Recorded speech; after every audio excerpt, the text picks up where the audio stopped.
Hello, welcome to my channel. My name is Kat and I cannot believe it is almost Christmas. We're here again, it is the end of the year and I am so excited for it. I've been feeling really festive. Anyway, so today I thought I would talk about 10 non-fiction books that have either changed my perspective, shifted it, or widened it. I didn't want to have any overlap with my reading diversely in non-fiction video that I created recently. I'll leave that as a link below if you're interested in it, but other than that, let's just get started. So the first book I want to talk about is When Breath Becomes Air by Kalanithi. This is a memoir of a neurosurgeon scientist who, upon almost completing his residency, found out that he had severe lung cancer, and he writes about how he coped with that. It has a lot of interesting insights into what it is like to be a doctor, to work with people you have to give bad news to, also what it is to be a sufferer of what ended up being a terminal disease yourself, and how it affects you and the people around you and your life plans. It's very good. The second book I have to talk about is very different. It is An Astronaut's Guide to Life on Earth by Chris Hadfield. Now, Chris Hadfield is a Canadian astronaut. I think he is one of the very few Canadian astronauts. And this is about how he basically became an astronaut after having a very fulfilling life in Korea. Because I didn't know this, but of course it makes sense that astronauts are much older than I thought they were. I thought they were in the 20s and 30s, and that's not the case, because you want someone who is experienced with dealing with difficult situations. And Chris Hadfield also talks about his working ethos, what it means to be humble and how important that is, and what it was like to raise a family and be an astronaut at the same time. It's crazy, but very good. I recommend it. The third book I want to talk about is something I never thought I would read. It's actually a genre of books that I am not interested in, but for whatever reason I did pick it up. It is Dreams from My Father, a story of race and inheritance by none other than the current US president, Barak Obama. Let me tell you, I was surprised by how honest it is. He writes about a lot of things that probably got him into trouble during his presidential campaign. What really struck me was how much of an ordinary person he is. He has a background that is not like any other president ever.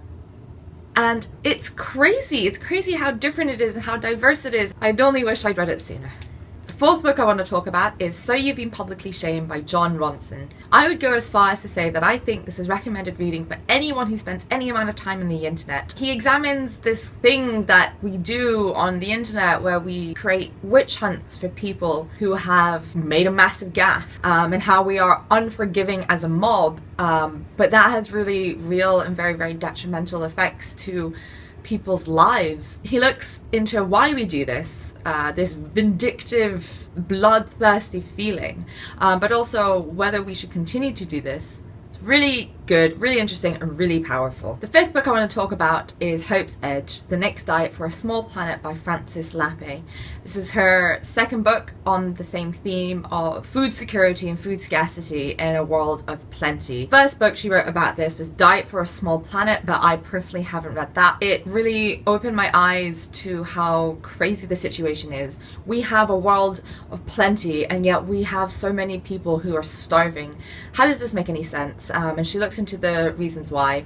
There's a lot in it that's quite sinister about corporations diminishing, for example, food security for farmers. Frances and her daughter Anna, they travel the world to try see how different countries are handling it, why different countries have different levels of food scarcity or food security. I really enjoyed this book. The sixth book is Hillbilly Allergy by Vance. I've just finished reading it. I really enjoyed it. It examines his background as part of what he calls the Hillbilly tribe, and looks into the reasons as to why specifically it seems to be so hard for those who are poor in rural America what people would call the hillbillies or rednecks, why it's so hard for them to break out of their stereotypes. It really opened my eyes to a background that is completely different to mine, but had a lot of similarities, interestingly, being the daughter of immigrant parents who moved to America, who were trying to make a living for themselves. So I related to it more than I thought I would, even though it seems to be a perspective that is so different to mine.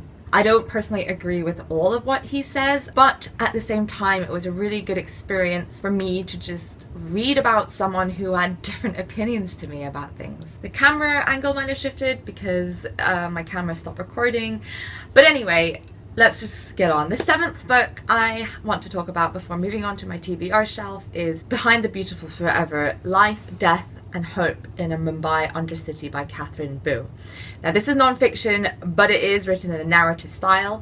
It examines a certain group of people, certain individuals within this slum, which is right next to a massive new international airport. And Catherine Bu examines this really interesting juxtaposition of poverty and wealth and opulence and decay. But I think she does a good job of showing that in every community, everyone has a story and all the stories are equally important. It also shifted my perspective for a lot of things. It turned my head right round about corruption, for example, because corruption is seen as a very negative thing. It is of course bad, but in this slum, corruption has allowed a lot of people to provide for their families and better their lives in ways that were not previously attainable to them. People are just so much more complex than assumptions that other people have about them, and I think we need to remember that.